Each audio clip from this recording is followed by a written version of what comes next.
No, non oggi. Oggi siamo degli uomini. Se gli obiettivi del vertice del 1996 non sono stati raggiunti, ciò può essere attribuito anche alla mancanza a motivo del proprio sottosviluppo e delle proprie condizioni di povertà, perché sia assicurato a tutti il cibo quotidiano. Grazie.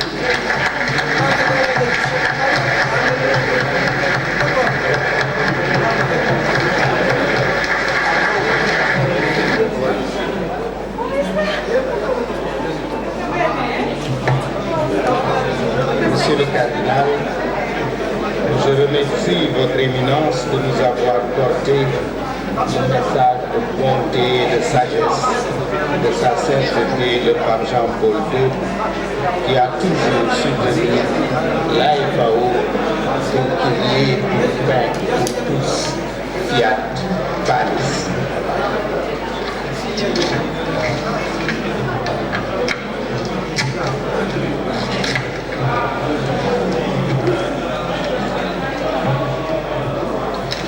Monsieur le Président Champi, Monsieur le Secrétaire général, chef d'État et de gouvernement, honorable Président du Sénat et de la Chambre des députés, Mesdames, Messieurs les ministres, de remercier les participants à cette importante rencontre internationale et surtout les chefs d'État et de gouvernement qui ont estimé que le sort de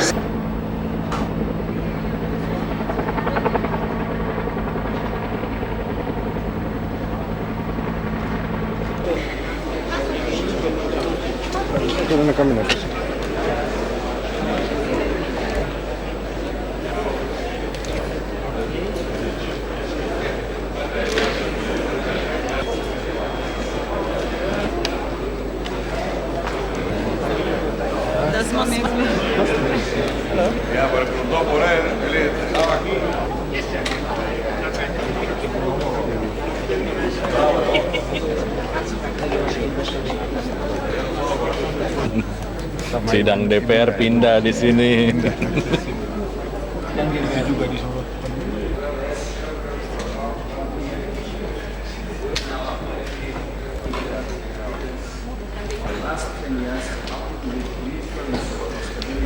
Encourage the participation of the private people. These reforms make it imperative to adjust.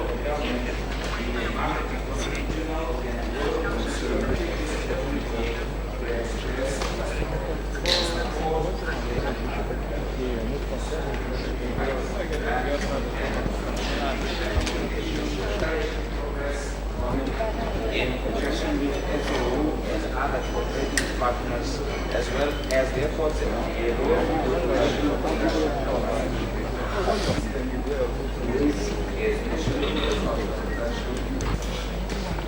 But listen, you have this speech.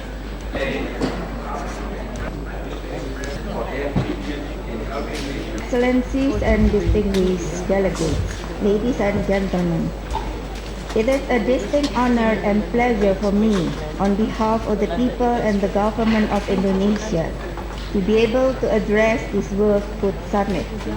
Our presence here is a clear testimony of the importance we all attach to the issue under consideration.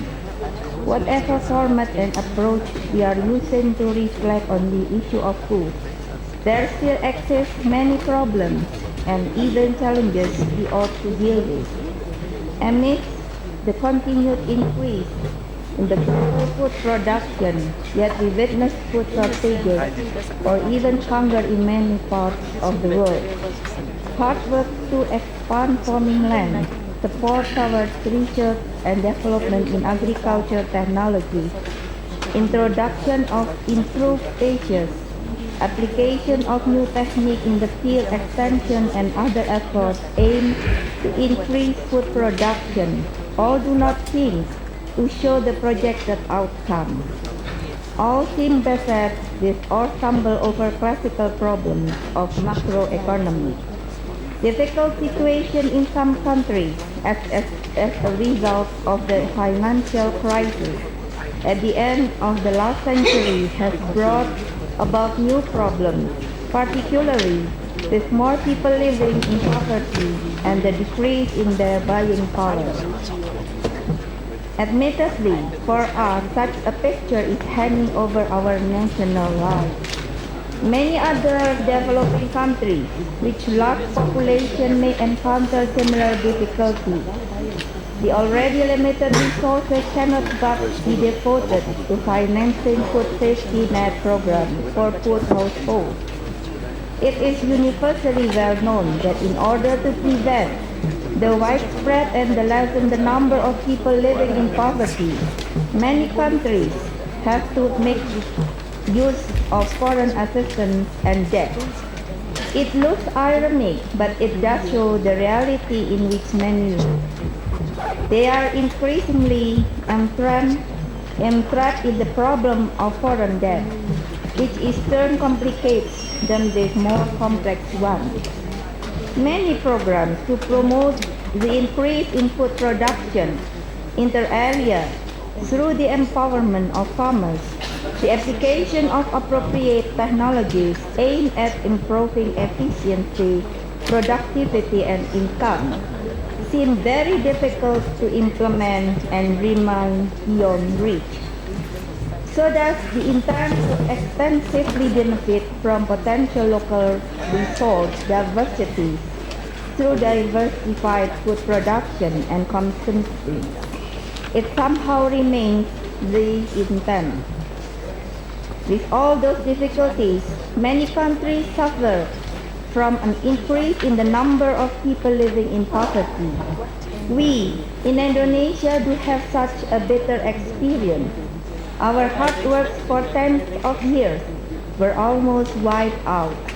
We were able to reduce the number of people living in poverty from 54.2 million in 1976, or 40.1% of the population, to 22.5 million, or 11.3% of the population in 1996. However, due to the reserve economic crisis of Indonesian living in poverty reached almost 50 million, or 24.3% of the population at the end of 1998.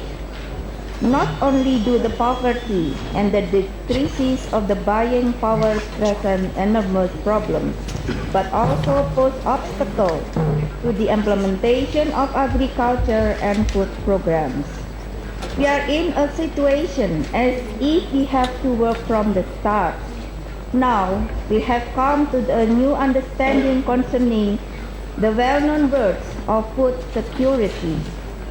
Against the problems of poverty and endeavors towards its alleviation that have so far been assessed by physical measurements, in addition to the decrease of the buying power, the new understanding should necessarily imply the security and assurances to food accessibility.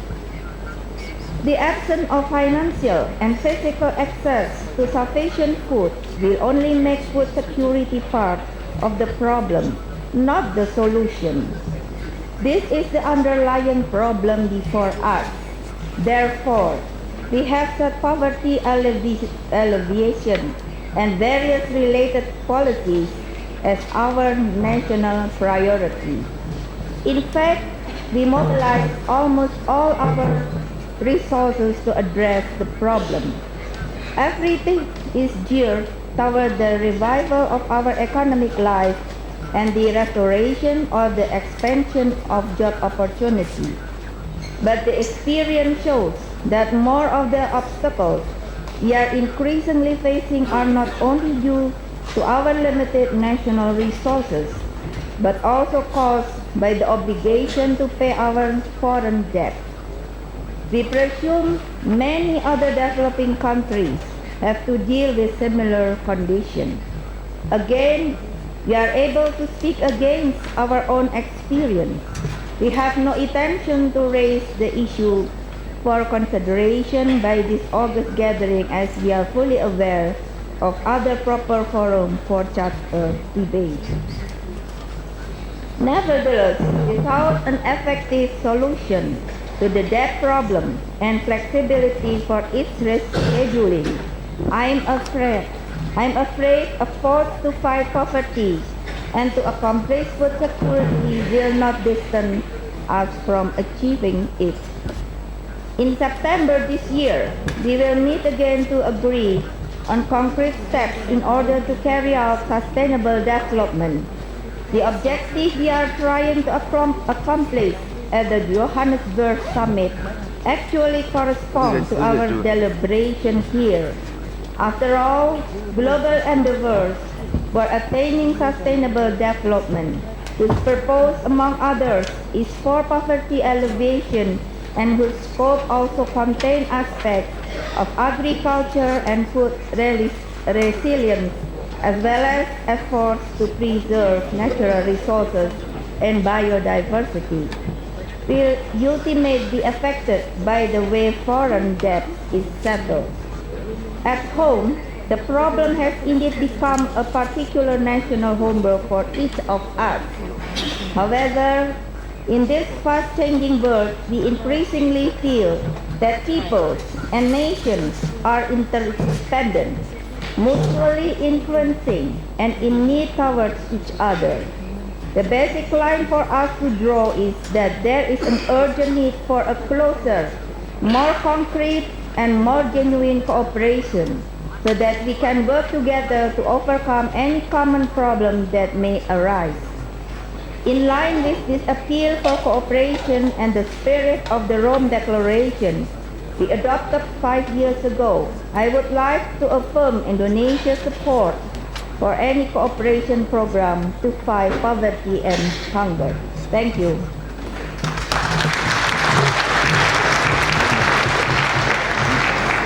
Thank you, Madam, for your very important contribution. Call on His Excellency Daniel Moi, President of the Republic of Kenya.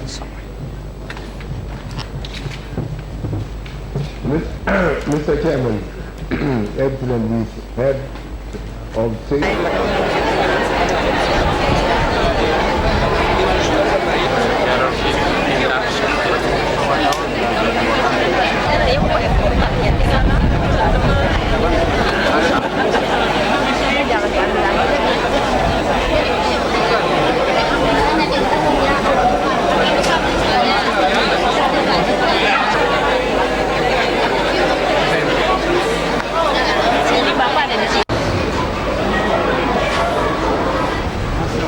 Presiden Republik Indonesia tiba.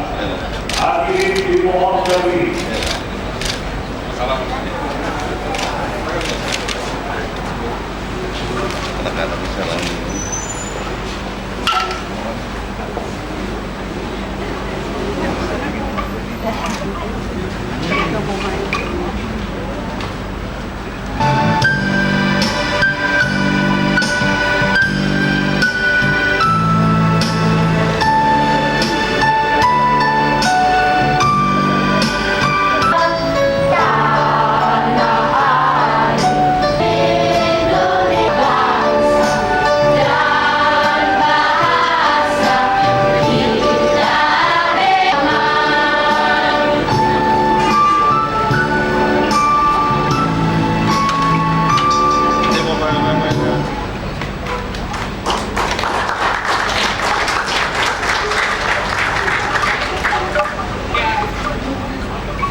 Kebudayaan tanggal 20 Oktober 1957 di Jakarta yang mengawali berdirinya Lembaga Kebudayaan Italia di Jakarta. Persetujuan kebudayaan tersebut telah ditindaklanjuti dengan penandatanganan program pertama Persetujuan Kebudayaan di Jakarta tanggal 16 Mei 2002 dan sebaliknya. KBRI Roma bekerja sama dengan pihak-pihak terkait di Indonesia juga mengirimkan sejumlah pelajar itu. Tidak dari saya baru belajar pidato, rasanya tidak enak kalau pidato itu tidak berdiri. Jadi saya mesti berdiri. Saudara-saudara sekalian, alhamdulillah bahwa pada kemarin saya tiba di Roma, Italia dengan perjalanan yang cukup panjang yang sudah sekian lama tidak saya lakukan, karena sebenarnya saya ini orang yang senang jalan, tapi rupanya setelah saya diberi tugas oleh negara, pertama sebagai wakil presiden, setelah itu menjadi presiden Republik Indonesia, banyak hal secara protokoler yang dibuat sedemikian rupa sampai akhirnya saya, kalau menurut orang Jakarta kata populernya itu kuper, kurang pergaulan. Jadi biasanya kalau saya diminta untuk bicara, hadir di suatu pertemuan, itu merupakan suatu kenikmatan tersendiri, karena kalau tidak demikian biasanya oleh, kalau menurut Dekpu namanya KPN, orangnya selalu suka bersembunyi karena tahu dialah yang bertanggung jawab membuat saya menjadi kurang pergaulan. Saudara-saudara sekalian, kalau tadi Pak Dubes mengatakan, maka ini sebetulnya bukan sebagai suatu sambutan, hanya sebagai rasa kangen pada tanah air maupun pada warga bangsanya. Kalau saya diminta untuk melaporkan kepada warga bangsa Indonesia yang berada di luar negeri apa saja yang sedang terjadi di Indonesia setelah saya, seperti tadi saya katakan, diberi tugas untuk menjalankan roda pemerintahan. Kalau saya katakan situasi dan kondisinya bertambah baik, nanti saya dikira jual kecap. Tapi mungkin itulah sekarang yang sedang terjadi. Setelah saya membentuk kabinet gotong royong, di sini ada 2 menterinya, yang satu orang Batak, yang satu orang Cirebon, dan juga ada ketua BKPM, ada kepala Bulog, ada beberapa anggota DPR yang saya bawa untuk bisa melihat bagaimana situasional keadaan warga kita di luar negeri, dan juga untuk bisa saling bersilaturahmi satu dengan yang lainnya.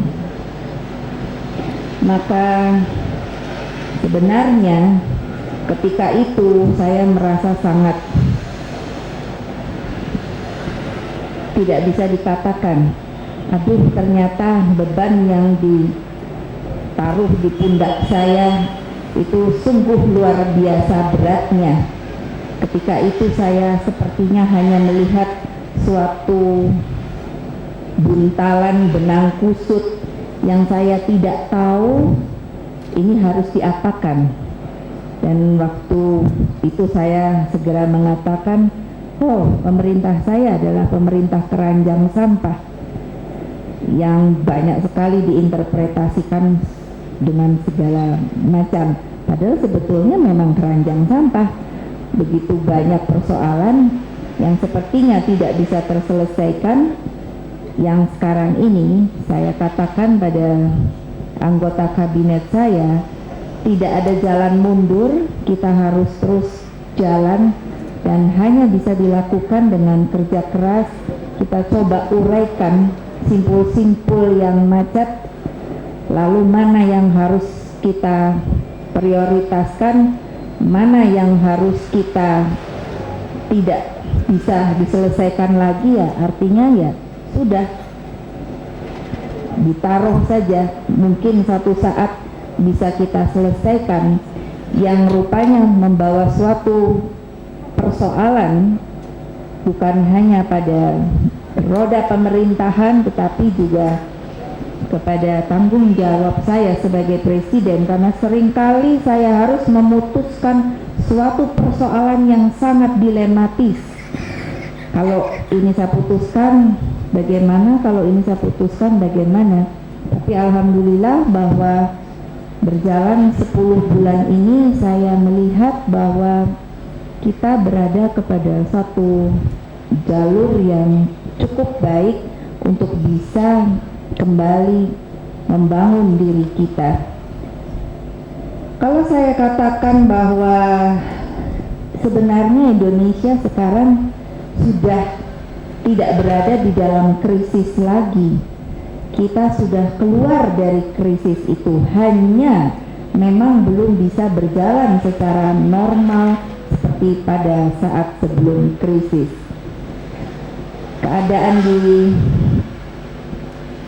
Indonesia di bidang keamanan sekarang sudah cukup stabil. Di daerah-daerah yang tadinya terjadi konflik itu dapat dikatakan sudah terkontrol, meskipun memang masih ada beberapa kasus yang terjadi seperti pada waktu akhir-akhir ini. Kita mungkin bisa melihat di Ambon ada beberapa kali letupan, tetapi bukan berarti di Maluku, hanya di kota Ambon.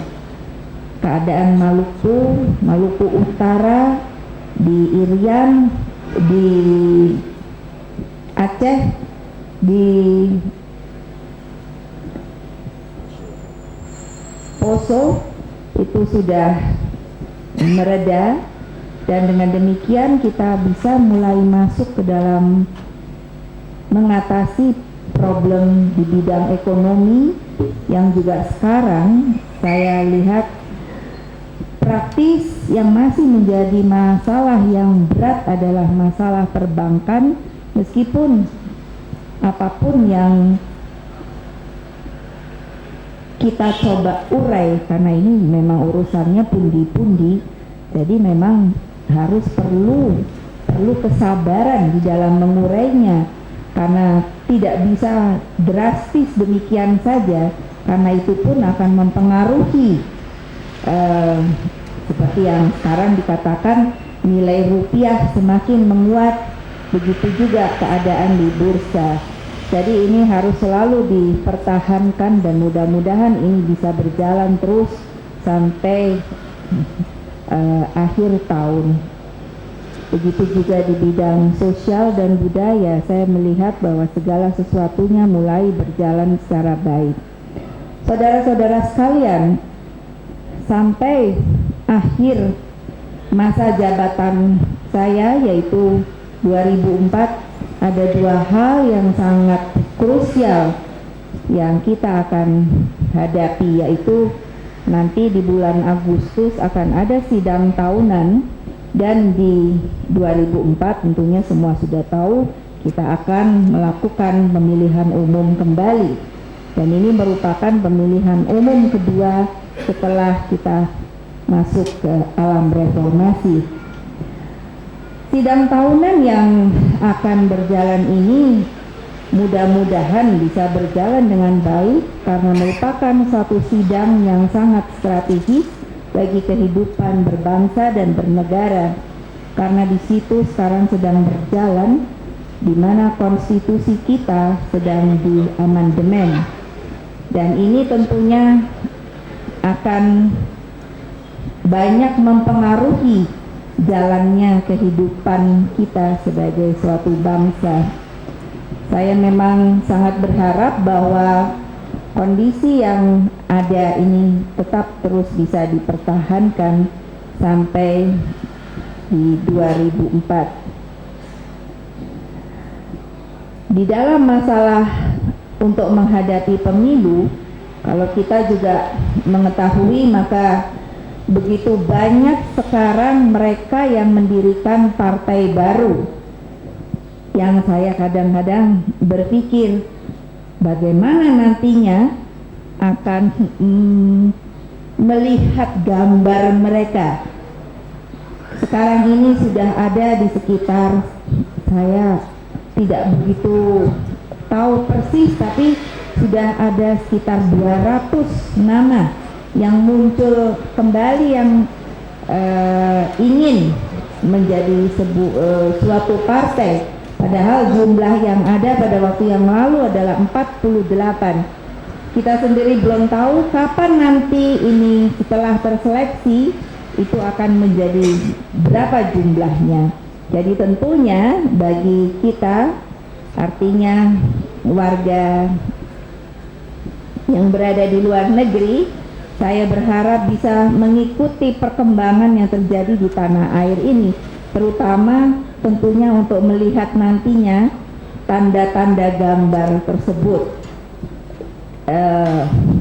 Jumlahnya cukup banyak, jadi mungkin juga akan membingungkan kita bagaimana kita akan memilih. Jadi mungkin mulai sekarang sudah harus berpikir kira-kira yang mana dan yang mana